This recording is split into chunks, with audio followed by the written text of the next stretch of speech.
Assalamualaikum warahmatullahi wabarakatuh. Kami dari kelompok 2 beranggotakan Adinda Nala Puspa Rizkia, Nabila Kintara, Suci Sukma Purwandini, Dea Indriani, Elpina Rahmawati Suroso, Talinta Intan Narulita, dan Preti Zinta. Di sini kami akan mempresentasikan kajian teori tentang pendidik dan anak didik. Ini saya akan menjelaskan tentang pendidik. Pendidik didefinisikan sebagai orang dewasa yang bertanggung jawab terhadap pelaksanaan pendidikan dalam memberikan ilmu dan membimbing anak tersebut.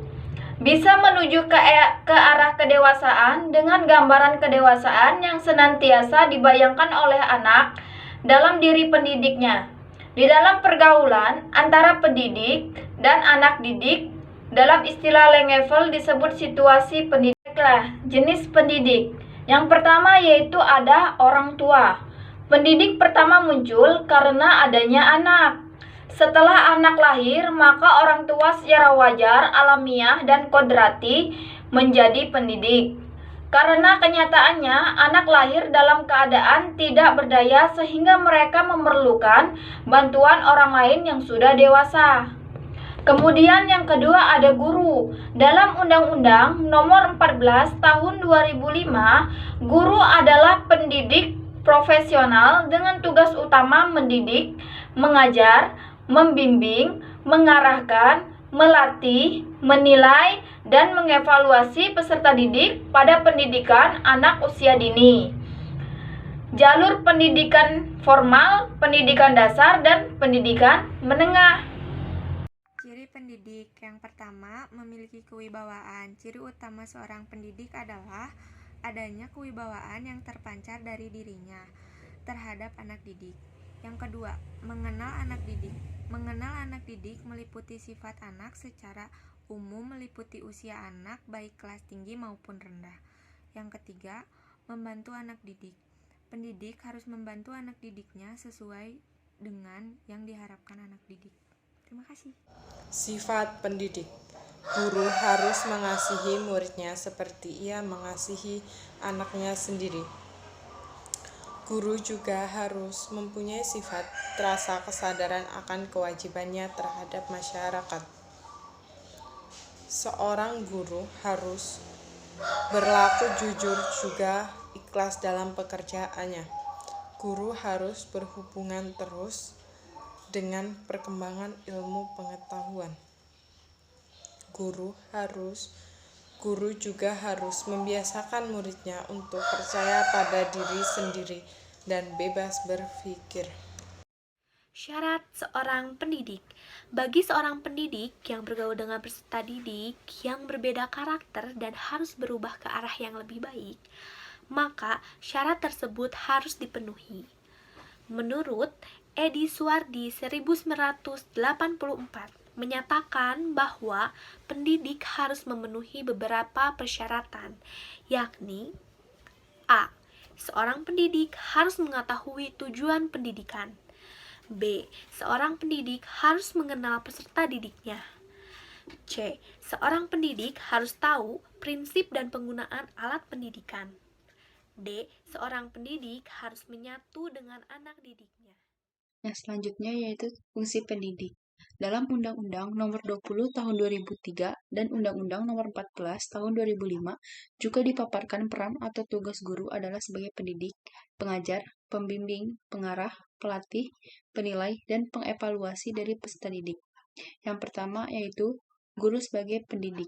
Guru sebagai pendidik harus menjadi tokoh, panutan, dan identifikasi bagi para peserta didik dan lingkungannya. Yang kedua yaitu guru sebagai pengajar.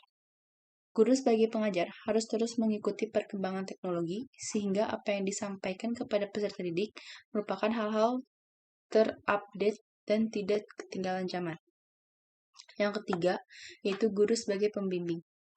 Guru sebagai pembimbing harus merumuskan tujuan secara jelas, menetapkan tujuan perjalanan, menetapkan jalan yang harus ditempuh, menggunakan petunjuk perjalanan, serta menilai kelancarannya sesuai dengan kebutuhan dan kemampuan peserta didik. Yang keempat, yaitu guru sebagai pengarah. Guru sebagai pengarah harus mampu mengarahkan peserta didik dalam memecahkan permasalahan-permasalahan yang dihadapinya, yaitu dengan mengarahkan peserta didik dalam mengambil suatu keputusan untuk menemukan jati dirinya. Yang kelima, guru sebagai pelatih. Guru sebagai pelatih itu bertugas untuk melatih peserta didik dalam pembentukan kompetensi dasar sesuai dengan potensi masing-masing peserta didik. Yang keenam, yaitu guru sebagai penilai. Penilaian atau evaluasi merupakan aspek pembelajaran yang paling kompleks karena melibatkan banyak latar belakang dan hubungan. Anak didik yaitu merupakan seseorang yang berkembang yang memiliki potensi tertentu dan dengan bantuan pendidik, ia mengembangkan potensinya secara optimal. Untuk mengetahui siapa anak didik, perlu dipahami bahwa ia sebagai manusia yang sedang berkembang menuju ke arah kedewasaan memiliki beberapa karakteristik. Ciri anak didik, yaitu ada 3. Yang pertama, kelemahan dan ketidakberdayaan. Manusia ketika dilahirkan dalam keadaan lemah dan tidak berdaya, untuk dapat bergerak harus melalui berbagai tahapan. Berbeda dengan binatang, lahir sudah bisa berdiri. Yang kedua, yaitu peserta didik yang berkembang atau belajar. Bayi yang normal atau sehat tidak pernah tinggal diam. Kalau sudah pandai berpindah tempat, ia tidak mau diam. Apa saja yang ia raba dan ia coba, semua ingin ia ketahui. Yang ketiga, yaitu peserta didik yang ingin menjadi diri sendiri. Peserta didik yang ingin menjadi diri sendiri, kita mengetahui bahwa dalam hal ini penting baginya. Karena dalam bergaul dalam masyarakat, seseorang itu harus merupakan dirinya sendiri, orang, seseorang, atau pribadi itu. Interaksi pedagogis antara pendidik dengan anak didik. Interaksi pedagogis merupakan suatu pergaulan antara anak dengan orang dewasa untuk mencapai tujuan pendidikan, yaitu untuk menjadi manusia yang mandiri dan manusia yang dewasa. Pendidikan berarti berkomunikasi. Pendidik dan anak didik akan berkomunikasi. Dalam berkomunikasi ini, anak harus diberikan kesempatan untuk mengemukakan pendapatnya sendiri dan mencoba kemampuannya sendiri. Dalam berkomunikasi antara pendidik dengan anak didik, ada beberapa hal yang harus diperhatikan, yaitu menyediakan situasi yang baik dan mengikuti irama anak. Cukup sekian dari kelompok kami, mohon maaf bila ada kekurangan, dan yang mau bertanya silakan ke forum diskusi atau menanyakan langsung. Terima kasih. Wassalamualaikum warahmatullahi wabarakatuh.